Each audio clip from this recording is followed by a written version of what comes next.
What is up, you guys? We are here for our Saturday night secret sermon. This is the Secret Teachings of Jesus series that we do late night on Saturdays. And basically what we do is we are getting into the Gnostic Gospels, some of the books that were not included in the canonical Bible, and we've been reading out of the collection discovered and preserved by the Nag Hammadi library in Egypt. So these are the Nag Hammadi scriptures, and we are currently in the Gospel of Thomas. So just a little bit of context around the structure of this gospel. Some of the other Gospels that we've covered, like for instance, the Gospel of Mary, or even the Secret Book of James, they had these like more narrative qualities, like you were reading a play, like the other Gospels where they talk to one another, there's scenes playing out, things are happening. Whereas the Gospel of Philip that we covered over like the course of a year and a half, portion by portion, each episode, and the Gospel of Thomas, they're different. They have these isolated portions of text that express these like esoteric, mysterious ideas. Philip had like longer passages that were meant to be sort of mulled over and meditated upon. And there's esoteric wisdom secrets hidden in those passages, as well as in the Gospel of Thomas, but they're shorter. So whereas in the Gospel of Philip, each passage was titled, the Gospel of Thomas is just, they're called sayings, and they are numbered.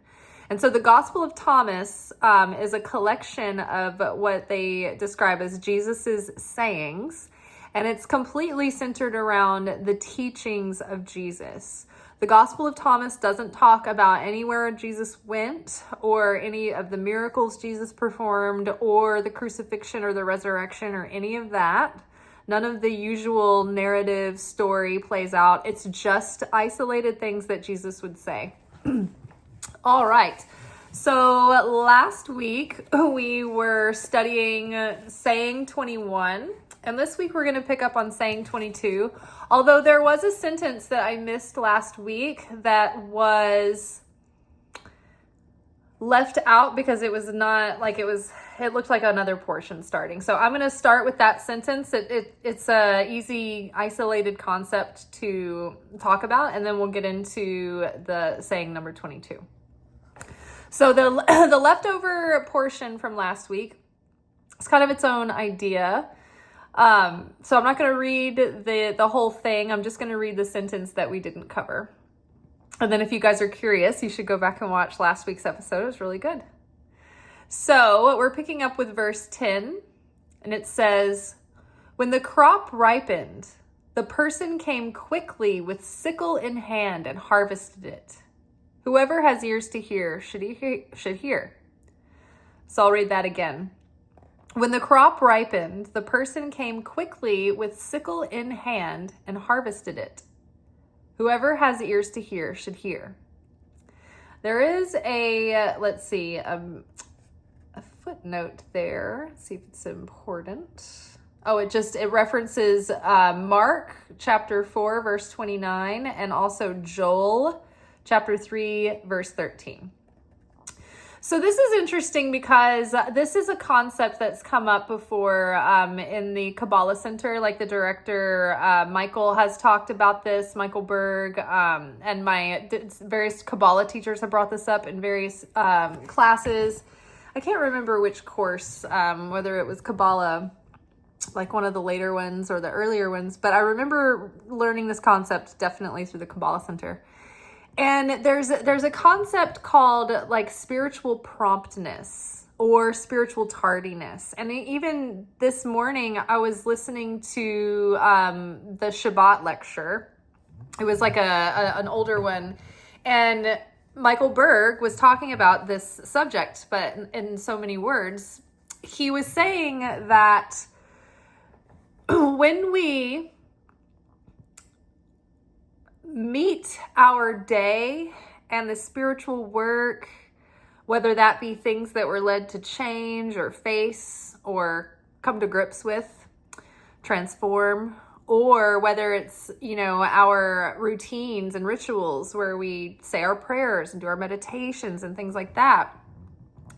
If you have a sense of excitement and vigor and you are engaged in the process with energy and gusto, that strengthens your connection to the Creator. It actually makes the Creator more powerful and more abundant. It's like you're not making the Creator more abundant, but the connection that you have and the experience you have of the Creator becomes stronger. It becomes more abundant and more manifest. But like if you are just sort of like distracted or going through the motions or just feel a little faded, like you're making a weak connection and there's less that's going to pour through. It's like the sages said, you're making your Creator poor by doing that. So the stronger, the more impassioned and excited we are, then it builds more of a vessel to channel and it draws down more. It's in the feeling, it's in the intent, it's in the intensity. Also, when you are guided by the Creator to do something, which you guys noticed that like what I was studying today lines up with our lesson tonight. It always happens like that with the Secret Teachings of Jesus videos. It always ends up like somehow touching on the week before the Shabbat, the lesson, and then also like the coming week. It always sets us up for the coming week. So interesting. So say you feel like God's inviting you to do something or asking you to do something or nudging you in a certain direction. And it's one of those times where it's not in your imagination, you feel the feeling. We need a sense of urgency and we need to act quickly, not dragging our heels, not pretending like we're not listening or we don't hear it, or ignoring, pretending like we don't have a very distinct feeling that is speaking to us very clearly. If we drag our feet, and it's called spiritual laziness, and it also weakens our connection and it weakens our potency in bringing through to fruition the manifestation.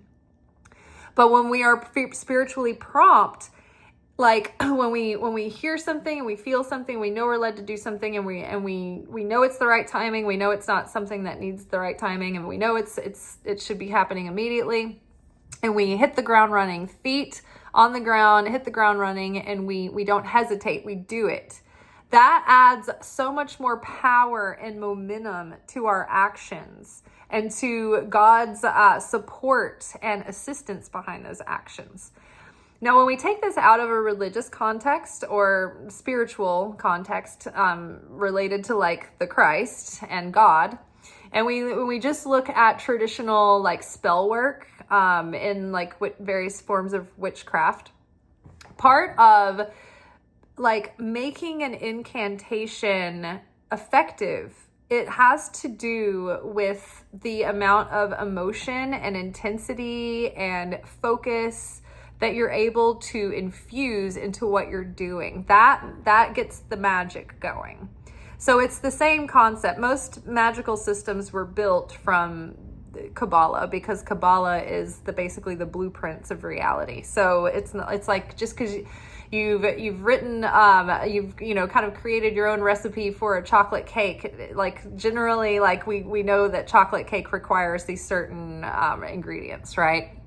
So we're not reinventing the wheel, but it's true. And I think that you might be able to put that together. Like, I think we're familiar with that when we just see depictions of magic happening and we see scenes play out in movies where there's a coven gathered or a group gathered and they're holding hands and they're saying the Latin, incantation. And they're always like, it's like the more worked up they can get and unified and intense, and the more potent and concentrated the energy, it's like the more is resulting. Well, that's the same as our interaction with the Holy Spirit, with God, with Christ. So it's true then too. When the crop is ripened, the person came quickly with the sickle in hand and harvested. When the crop is ripe, meaning it's time, you can't let it sit, it's going to ruin, right? As a gardener, my biggest mistake and the thing that I kick myself for the most is that I never eat my lettuces while they're like tender and leafy. It's like I always wait too long, and then they kind of get like really tough, and they go to seed and they flower, and so I'm always kicking myself. Or like if I don't go out and like pick a vegetable or something like quick enough, it ruins, right? So, and the crops aren't waiting. There's no like time is going by. We in film we'd say we're burning daylight, people. We have a non-negotiable amount of time to get this done, right? So when the Spirit moves you, get to moving, and you show up sickle ready in hand. So you show up prepared, ready, resourced with the tools to do something and follow through, not questioning, not, trying to negotiate or justify your way out of this. It's like God wants you to hear the call and trust it and get on it quick, be prompt. So when the crop is ripened, the person came quickly with the sickle in hand and harvested it.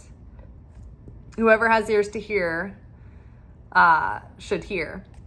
And so he always says that when he basically means, if you some of you may understand what I'm saying, so please, like if those of you who can hear and understand, really hear me and get it.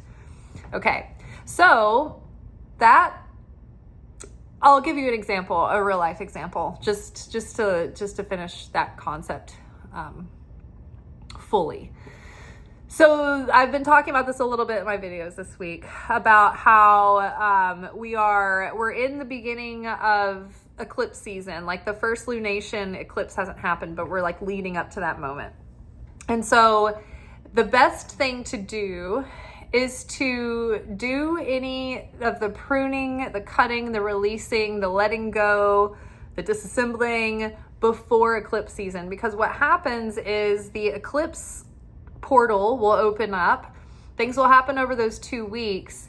And the seeds planted during eclipse season, or the themes coming up during eclipse season, will play out over 6 months. So we really don't want to do more of this work, more of the overhaul. We've already been in it, and we've come a long way. The Spirit is ready for us to go harvest a new crop, right? So there's something coming up that's like, hey, this is still a thing. It's still kind of like hiding in your subconscious, or it's still like the cloud that's sort of looming. And if you can address this and bring healing to this situation, then the next 6 months can be used to accelerate the seeds you're planting and give you momentum rather than be more, breaking down and tearing apart, that kind of thing.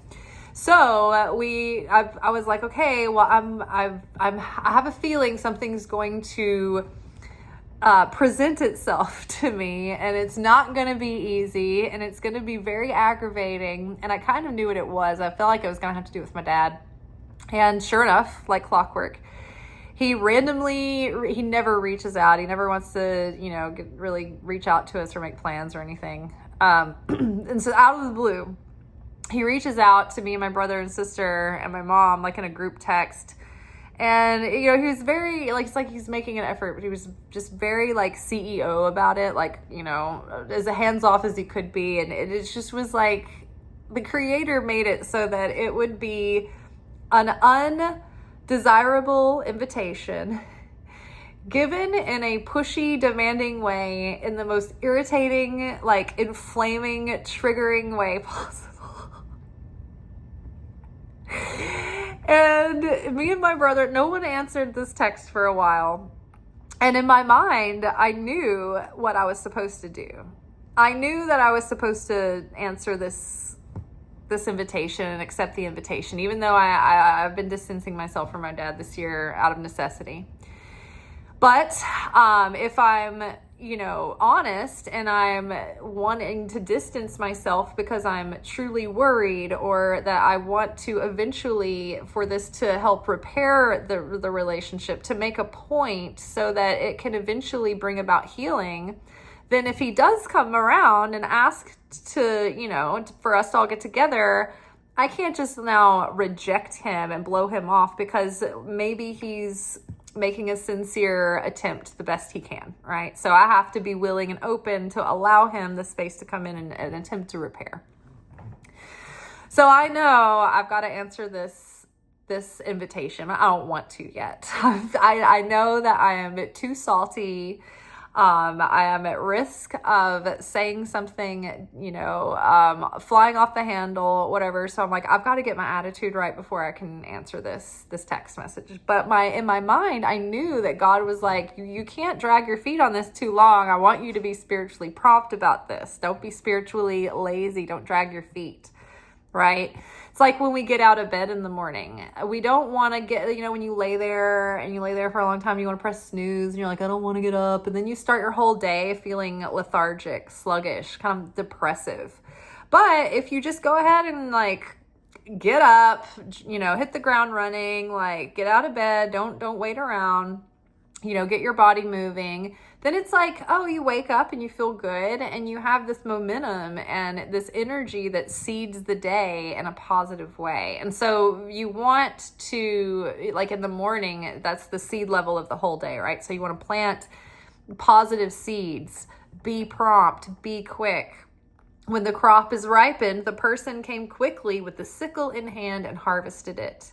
Whoever has ears to hear should hear. Okay. So I did answer the invitation. Me and my brother and sister are all going to meet up with my dad to go to dinner. But the point is that I wasn't allowed to just let that message sit. I needed to go ahead and answer. And I heard it was clear, and I went ahead and went and did that. And it's funny too, because I've talked about the Zohar a lot. This is the Zohar is the commentary on the Torah that is the Kabbalistic commentary, the deepest commentary, the unlocking the secret codes that the Torah is telling us in symbolism, right? So I ordered a 23-volume set of the whole Zohar in Aramaic and English. And so as soon as I put that order in, it was several $100s, and I've been wanting to order one for a long time. The Zohar is absolutely miraculous. The presence of it in a space is actually it's like having a security alarm in your house, or it protects you from crazy stuff. Even just having the single copy of the Zohar that's all in Aramaic and there's no English, just having that in my house, even though I can't read it. The tornado that came a couple of years ago came right to the back of the woods back there, and then jumped over where it would have come right through and devastated my house and my street. It jumped over into the next city, the next neighborhood city over. So it was crazy. So lots of things like that, lots of stories around miracles happening, from putting in a Zohar somewhere, having a Zohar somewhere. So it's funny because as soon as I ordered that Zohar, it was either the same day or the next day. Right after that, though, my dad reached out to me and my brother and sister. So I was like, wow, that is some fast moving stuff, because it's not even here yet. It's just the order is in, and already big, huge opportunities for deep transformation and difficult acts of forgiveness, ones that really kill your ego, really, really crushing the ego over here. It's a bitter pill to swallow, but I'm trying to sweeten that bitterness, right? So you got to make an effort. So, saying 22, Jesus saw some babies nursing. He said to his disciples, "These nursing babies are like those who enter the kingdom." They said to him, "Then shall we enter the kingdom as babies?" And Jesus said to them, "When you make the two into one, when you make the inner like the outer, and the outer like the inner, and the upper like the lower, and when you make male and female into a single one, so that the male will not be male, nor the female be female, when you make eyes in place of an eye, a hand in place of a hand, a foot in place of a foot, an image in the place of an image, then you will enter the kingdom.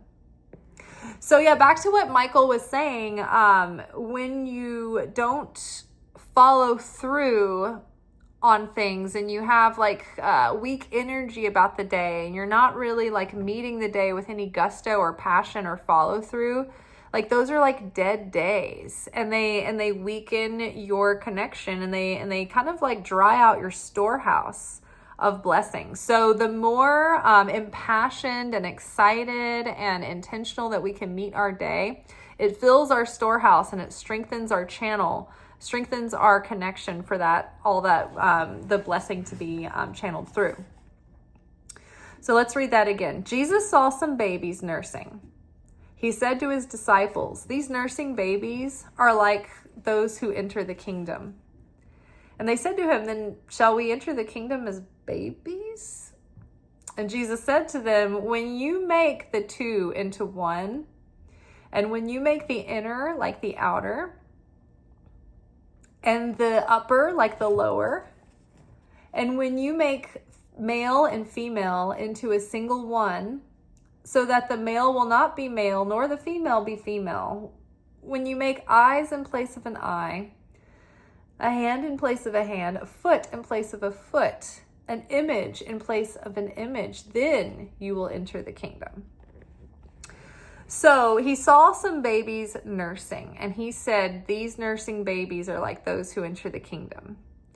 Well, nursing babies are hungry, and their instinct is to latch on and nurse for the fulfillment that they know that they can only get through one source, right? The infant only knows one source to go to for sustenance, for fulfillment, and that is through the mother's breast, right? They naturally know to reach out and to cling on and to latch on to that.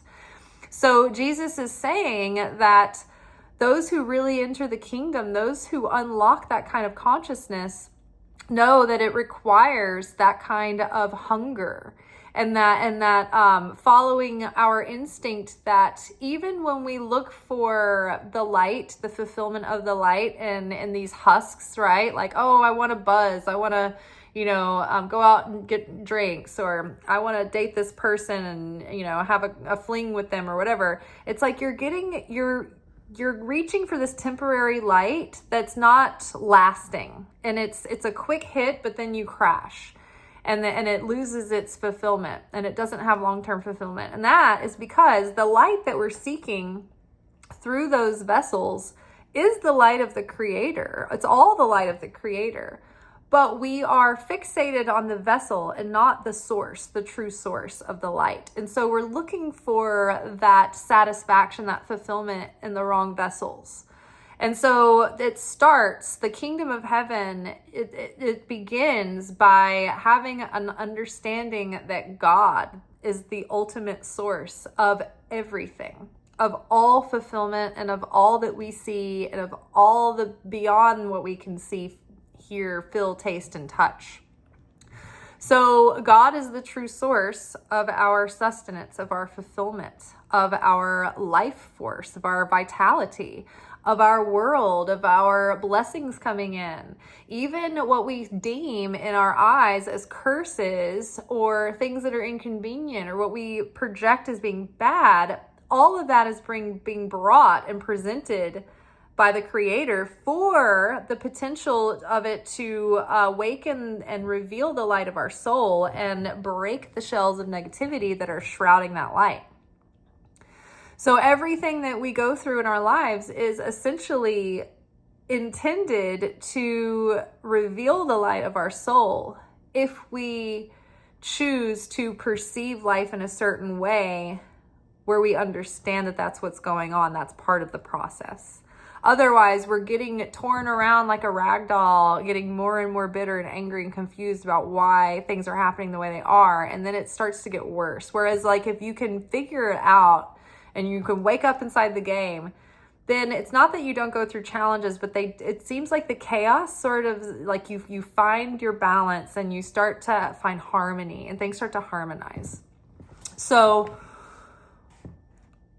Jesus saw some babies nursing, and he said to his disciples, "These nursing babies are like those who enter the kingdom."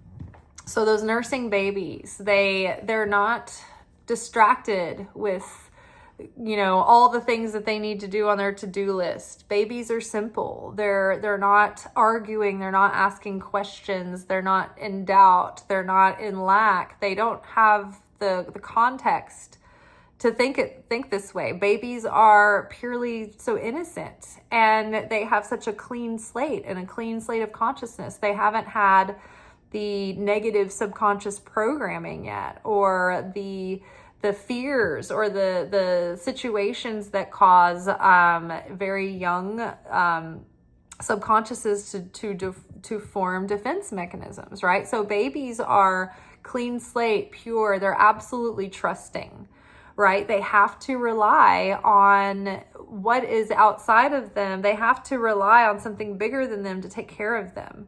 Like they don't have any power of their own. They don't have any way to fend for themselves. They have to trust completely, right? And they are defenseless. When that's what we really are like. It's like, okay, when we realize we are like infants, we are like babies. In this world, I have the illusion of control, but it's not real, When it comes down to it, if God doesn't protect me, I'm defenseless if something out there really wants to get me, and yeah, we are asked to have that trust in the process and in the Creator, and not have judgment. That's the thing, is that babies don't have a developed ego yet. They're just this open soul and this open spirit, and they're not judging good, bad. It gradually starts to happen as they start to develop. But in the beginning, when they're infants, and I mean, why do you think people love infants so much? They have this this pure radiance about them, and their sweetness, and they're just so mystical and magical and beautiful and wonderful. But that's what we are intended to be like. And so, but the thing is that when we're in this world of the tree of knowledge of good and evil, before we ate of the tree of knowledge of good and evil, we could see everything clearly for what it was, with no confusion. Oh, this will be harmful. I will avoid that thing. This is good for me. I will, enjoy this. It was all good. Like, all the perspective was good. If something happened that we'd perceive as bad, they would understand that it was just, there was something about it that was part of the process. Like, God intends for this to be this way for some reason, and I guess we'll figure out our way through it, or God will lead us through it, or whatever. But they had trust, they had surrender. They weren't questioning and second guessing and frozen in scarcity and frozen in fear and frozen in doubt and disbelief and well, I want to do this my way because I don't really think it this way, or that makes me uncomfortable. I don't want to do that. That's inconvenient. I don't want to go deal with this. It's going to be awkward, whatever. Babies, they trust. They have to give their lives over, and trust that they're going to be held and taken care of. So Jesus saw some babies nursing. He said to his disciples, these nursing babies are like those who enter the kingdom. The Fool card in the tarot talks about how the fool approaches life with the innocence of an infant, right? Relying on God to take care of that person, right? And the fool is unencumbered and willing to kind of be adventurous and take risks in life because they're not mired down by negativity and fear and doubt. It's that's why they're the fool. When we're very experienced in life, we have all of these fears that we've cataloged over time because we've had all these things happen, and we're like, oh, I don't want to do that again because the last time I did that, or one time I started this account on this email and that was the wrong one, and I'll never do that again. It's we start to overthink, and everything becomes a thing, and so it's that simple mind. And it's not to say that we should just take everything at face value and question nothing, but there's a difference between trusting the bigger picture that we can't see, trusting the Creator, and understanding that, yes, we can't see everything and we don't know how everything's going to play out, but we can hold on to that trust that there can be purpose. Things can have purpose to them, depending on how you perceive a situation. You can think it's random and can never serve any good, or you can say, you know what, it might have been random that this happened to me, and it may be very unfair, but I'm not going to let this be a waste. I'm going to use it for some good. I'm going to make sure the situation reveals good in the world and not, what may be the adversary intended for it to. So they said to him, then shall we enter as babies? They're always so literal. They're like, I don't know, do you want us to actually die and then shrink back into a baby? That's how we enter heaven, is we turn back into babies again. And he's like, no, you dodo birds. And Jesus said to them, when you make the two into one, and when you make the inner like the outer, and the outer like the inner, and the upper like the lower, and when you make male into female into a single one. I'm not going to go into that whole thing because we're not going to go that deep yet. So when you make the two into one, it's like when you can merge your egoic human consciousness of the flesh with your super ego, that's the higher healed version of the self. And so it's the awakened divine personality coming through, the spiritual self. We have a soul, we have a spirit, and we have a mind. And the mind is kind of governed by, or it's associated with the ego. So it's always got that little trap door, or we've always got the little devil on one shoulder and the angel on the other. It's literally like that. And so when we can bring our human self into oneness with our divine self, when we can integrate our spiritual into the material and be a being of expression of that Christ consciousness from within, when you make the two into one. And it talks about there's so much language around the bride and the bridegroom and the bridal chamber. It's when our consciousness can become one with Christ consciousness, when we can merge our lower, lesser human self with that Christ consciousness, then we are elevated into our divine humanness, our more divinity.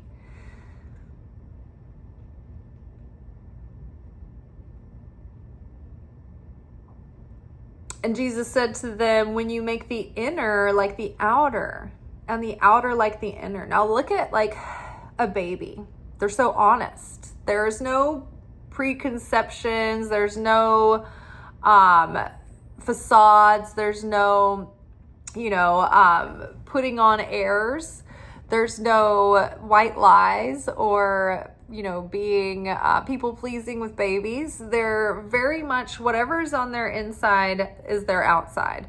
You know where you're standing with the baby. I mean, yeah, you may be confused about why they're crying, but when something's off with the baby, you're not I wonder if they're mad at me. You're okay, the baby's very upset because the baby's going to start. Okay, so if the baby's uncomfortable, if the baby's hungry, if the baby's got a doo-doo in the diaper or a pee-pee, baby's starving, baby's got gas, baby's got a trapped burp, the baby's going to start crying. The baby's tired, overtired, fussy, whatever. The baby is going to show what is going on inside of it by expressing that, by communicating it.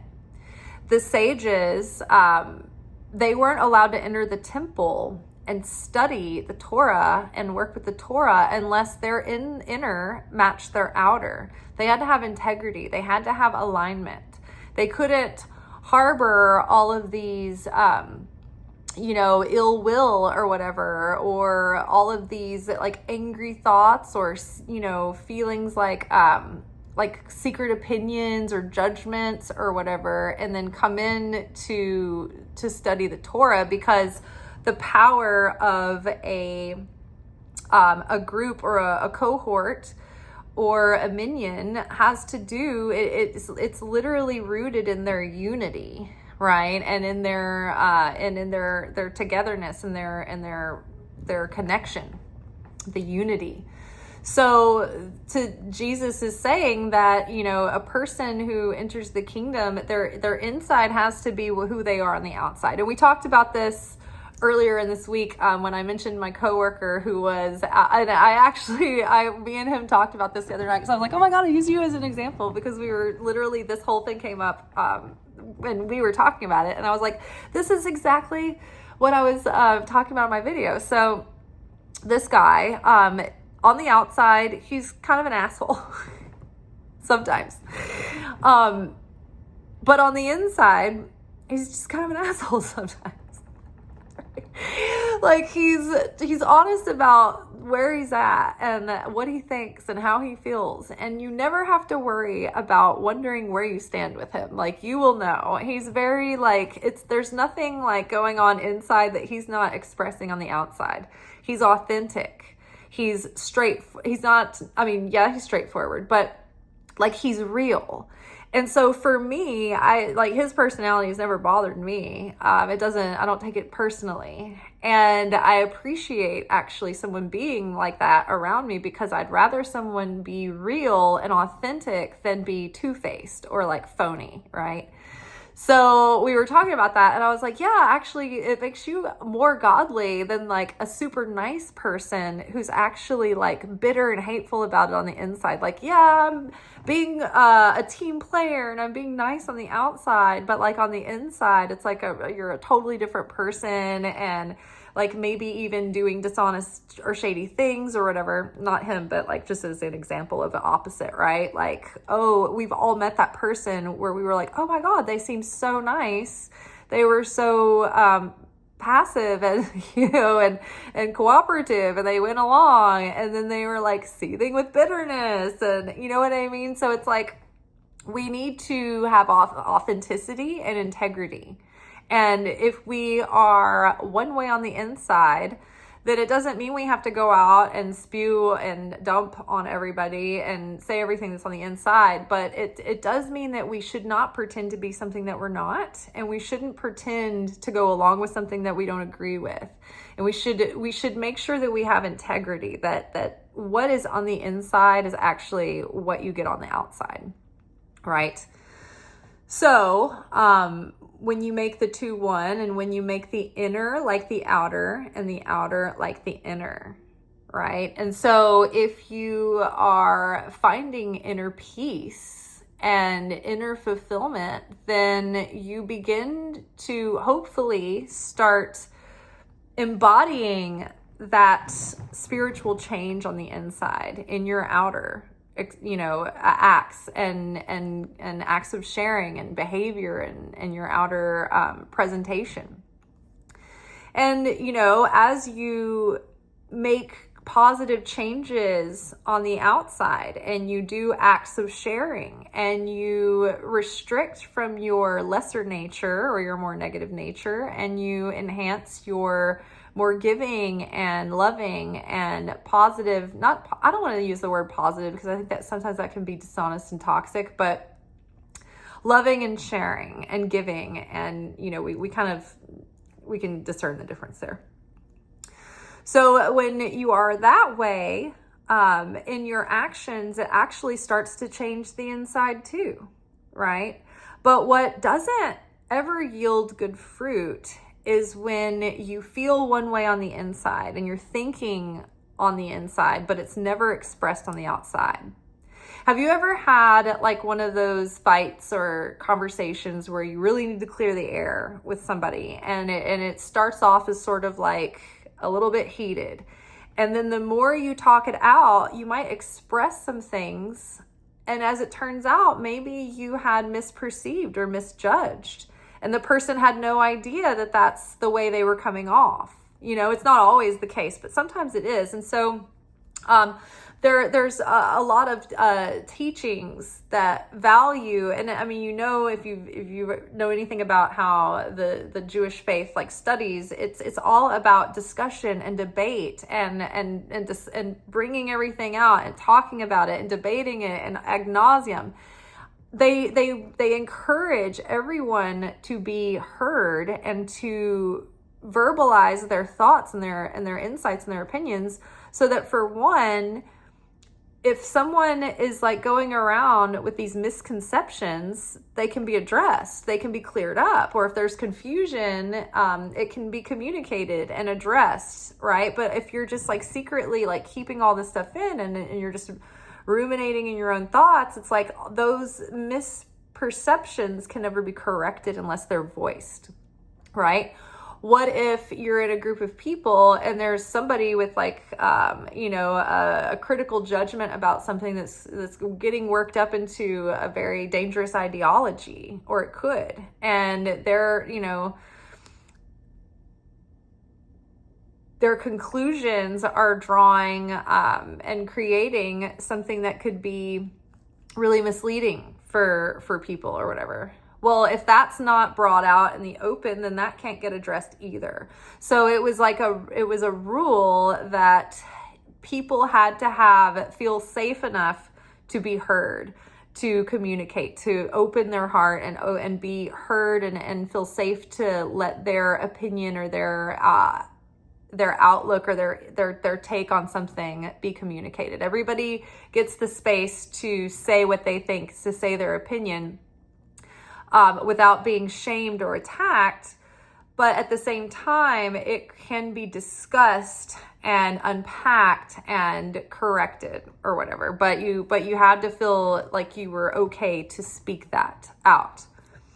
Because if you're hiding everything on the inside, then it never gets addressed. Like, even the Creator says that unless light is shown on the areas of our tikkun that need work, that if we're not aware of those things and light isn't shown on those things and they remain hidden, not even the Creator can assist you in overcoming and transforming that, because it's not even brought into your awareness. That's why it's such a gift when triggering things happen to get your attention and to make you aware of something, because it's like, oh, even though this is inconvenient and uncomfortable, I would have never been able to heal that thing unless it was shown to me in such a way that I was like, oh, I can finally see it.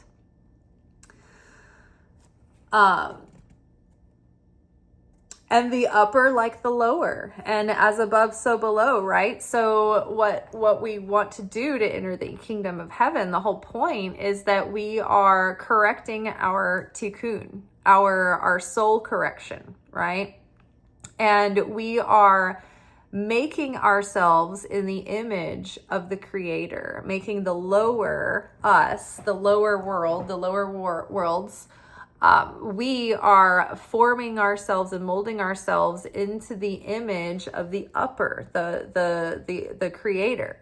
And so we want to elevate our consciousness and refine our consciousness and rise above the lower flesh consciousness, the selfish inclination, our easier inclination, the natural inclination. We want to rise above that and become more like the heavenly hosts in the upper realms and the angels. So we want to, refine our animalistic consciousness and our egoic traits into traits that reflect the Creator's consciousness, not our lower human, scared, dog eat dog survival consciousness. So we're making the lower like the upper.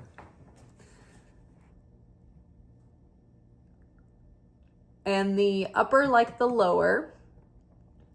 And when you make male and female into a single one, so that the male will not be male, nor the female be female. So inside of each of us, in our soul, in our light body, we have both a divine masculine half and a divine feminine half in our nature.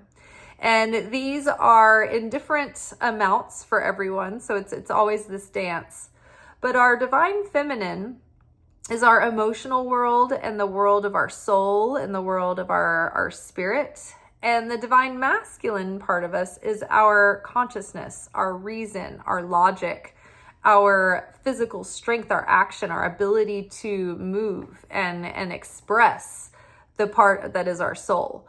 So when the masculine is all masculine in a person, then they're not in touch with their heart and soul enough. It's like they're all reason, they're all logic, they're all, sort of like this calculating kind of machine, like a robotic consciousness, like a computer. But there's no soul, there's no heart, there's no feeling.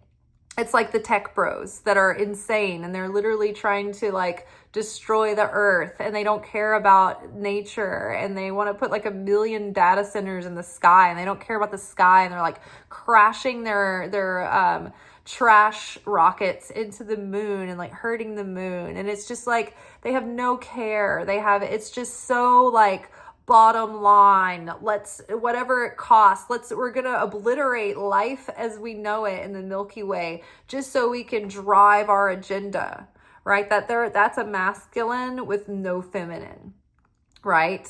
Like the feminine, the divine feminine within, without masculine energy, there's no outer expression, there's no action taken.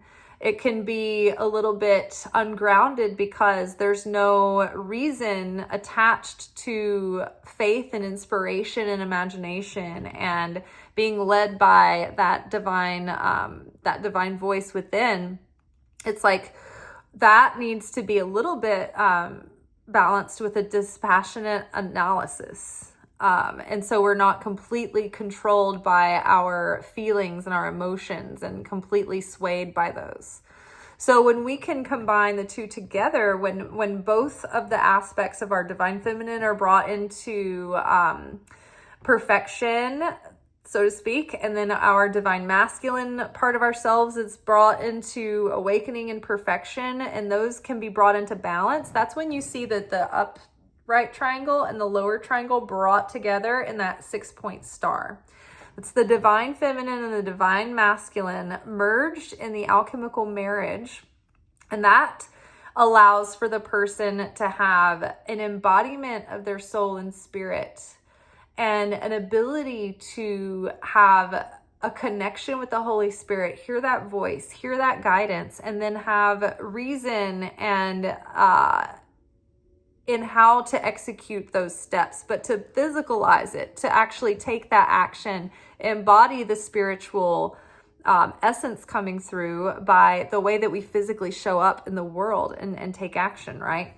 So the Empress in the tarot is that symbol. It is the divine masculine and feminine brought together in unison that is producing fruits. The Empress is pregnant and she's surrounded by abundance in like wheat fields and stuff because she considered a field and bought it, and from the fruit of her hand she planted a vineyard, right? So it's about getting that guidance and then acting on it, showing up in the field when the harvest is ripe with a sickle in hand. So it's like the angels are androgynous. They have this like balance of both those energies within them. And it's interesting too, because the more we evolve as human beings, it's like there's so many more androgynous people right now in the last, decade or so. We have, we're just used to, it's not novelty anymore for someone to be trans, right? Or to, be on various parts of the spectrum, with gender. They could be non-binary, so it's like the more evolved we get, the less we're attached to these labels and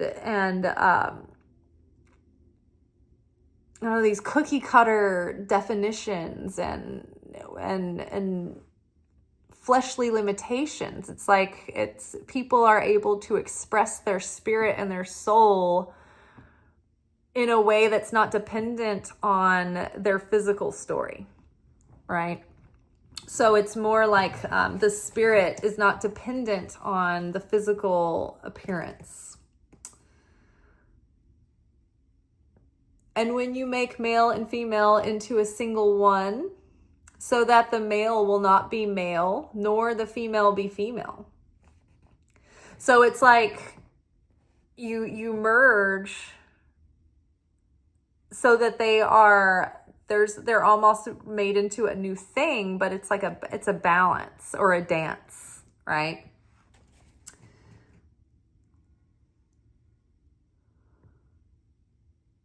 When you make eyes in place of an eye.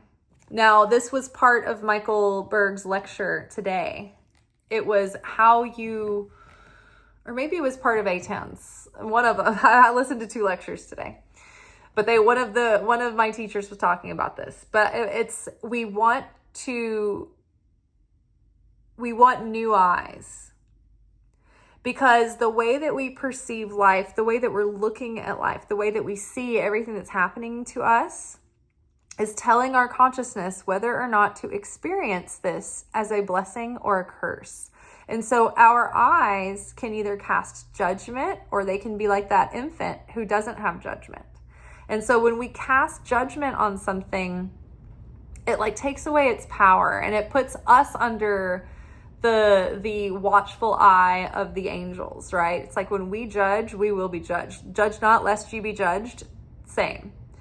When you cast the eye of judgment, the eye is going to come back on you. But if you look at your life like you're cursed, you're going to be living in a curse. Like there's no way around it. Like, my shift at work tonight at the restaurant was like really busy, and we didn't have, we only had one WA, and all of our business kind of came in like one clump, and it was a hard night. And so we could look at that with eyes that see a curse and say, oh, poor us, it was such a hard night, we only had one WA, blah, blah, blah. But like we, as a team, we had smarter eyes than that. We saw, yay, we're busy. We don't have to tip out as many people. We have to work harder, and my feet are going to hurt at the end of the night, and my toe is going to work its way through the hole in my sock, and I'm going to have to spend the whole shift feeling like I'm losing circulation.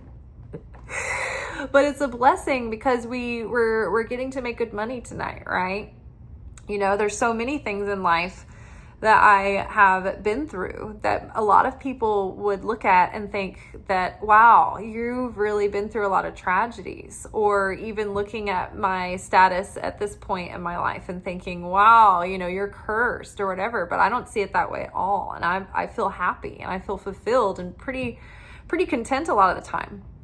Not all the time. I mean, sometimes I'm like, I can't do this another day, but most of the time I feel pretty good. And so it depends on what eyes I am using that day. Do I see curses or do I see blessings? Because God is ultimately in charge of everything, ultimately in charge of this whole simulation. God is even in charge of the adversary that's been put to place resistance on us, to give us free will, right? So if we haven't had an adversary, then we would never have had free will, and we would have no way to correct the sin of Adam that would help us get our way back to paradise, right? Paradise cannot be given to us. It already was. And it slipped through our fingers because we didn't have the vessel. We didn't have the muscles to hold paradise. Paradise is consciousness. Paradise is choice. The kingdom of heaven is consciousness. The kingdom of heaven is choice. It is practice. It is discipline. It is follow through. It is a fall from grace 1 second. And the second you realize that you've fallen from grace, if you can shift your consciousness, you can return into that bosom of protection, right? So, And we already knew that this year had the same numerical value as the word for judgment, which is din. So like this year, based on our perception, we were either going to be living it out, feeling like we were cursed, or feeling blessed. So it's all about the kind of eyes that you have. So what are you seeing? You know, Jesus is saying, like, in order to get in, like, to enter into the kingdom of heaven, you basically have to take out the eyes that you used to have. You can't look at life the same way anymore. You have to show up with a whole new mindset, with a whole new different way of looking at things. Be born again, be like this baby and start fresh. Look with new eyes. Look with eyes that only see blessings. Make it a game. Make everything like Easter egg hunt to look for the blessing. I see nothing but a shit sandwich here, so there must be a really special blessing tucked in some way, somewhere. Not in a toxic positive way, but in a proactive, real, nitty-gritty way. So when you make male into female into a single one, so that the male will not be male, the female will not be female. When you make eyes in place of an eye, a hand in place of a hand, a foot in place of a foot, what do you put your hand to, right? Before you were saved and awakened, you know, the effort, the things that you did with your hands, the works that you would do, the fruits that you were bearing, like, it's like the acts that you would do maybe led to some positive things, some negative things, right? But like, when your consciousness changes and when you start to see the world differently, the way that you show up and the way that you handle your affairs changes. The work, the things that you do with your hands, right? Think about everything that we do in this material world is facilitated through our hands, the works of our hands. So it's like the things that, how we behave, what we go out and do. A foot in place of a foot, this is how we move through the world. What motivates us? Are we prompt? Do we get momentum? Are we spiritually prompt? Are we spiritually lazy? Do we move through the world dragging our feet, you know, slow, lazy, like stubborn? Are we like donkeys? Or are we trotting along like a horse? You know, are we excited? Are we galloping into the day, right? We need to what does it say? A hand in place of a hand. So the things that you used to do, the way that you used to behave, the acts, are you doing acts of service or are you doing acts of taking, right? Are you using your hands for what you can get, or are you using your hands for what you can offer, what you can build, what you can give, how you can help?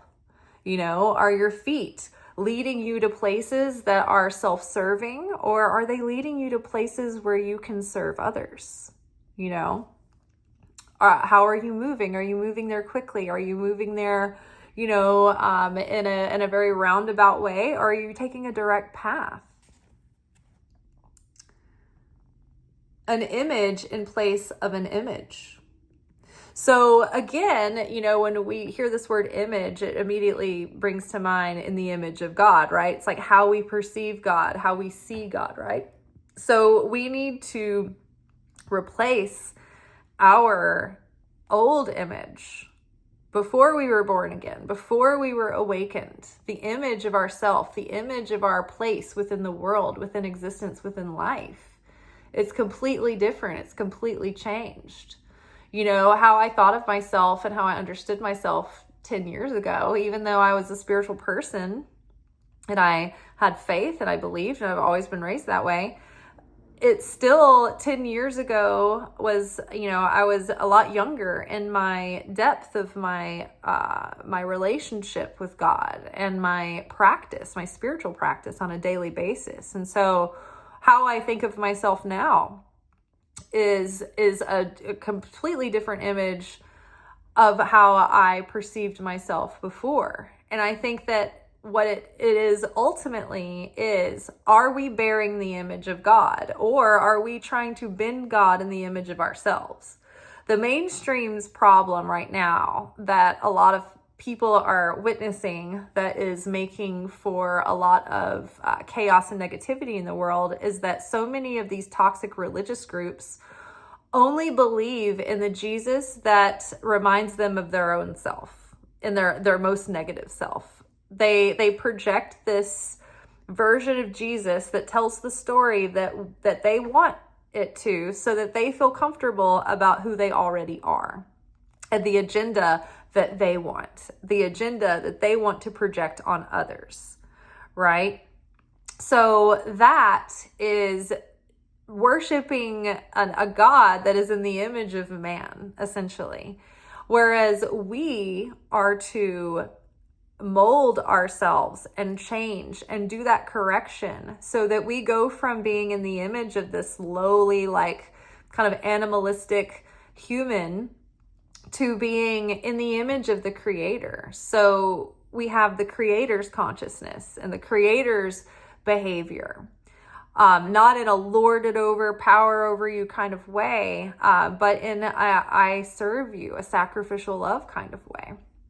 And so when we catch ourselves having judgment and criticism and scarcity and fear and lack and doubt, and we're reactive and we're affected by everything, that's not the Creator's consciousness.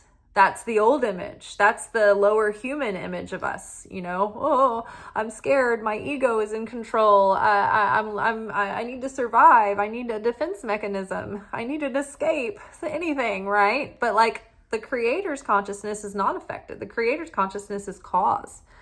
The Creator causes everything. So the Creator's not affected. The Creator is an unconditional source of sharing, of love, of creation, of beauty, right? Of harmony, of looking for peace, of looking for ways to bring beauty and correction and perfection to the cosmos, to the universe, to us, right? So are we modeling our consciousness to look like the Creator's? And that's quite an ordeal, because it's like, it's all day, every second, we're fucking it up. Like, oh man, I just got annoyed, at someone doing something out in the, road over there. And, oh man, I just got annoyed just thinking about this person and the things they do grinds my gears at work. You know what I mean? Like, okay, so I'm affected, I'm annoyed, I'm not being spiritually generous, I'm closing myself off. I'm a real hag, it's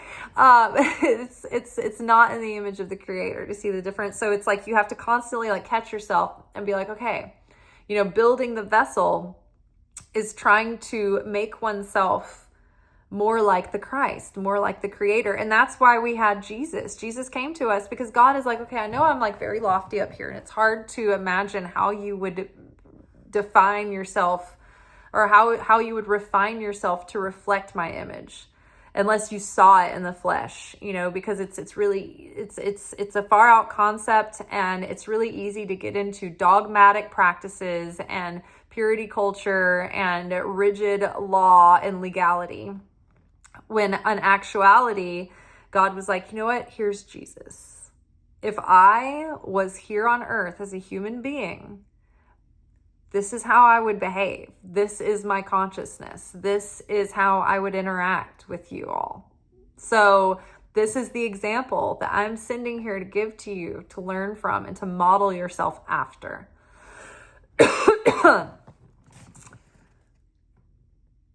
Then you will enter the kingdom.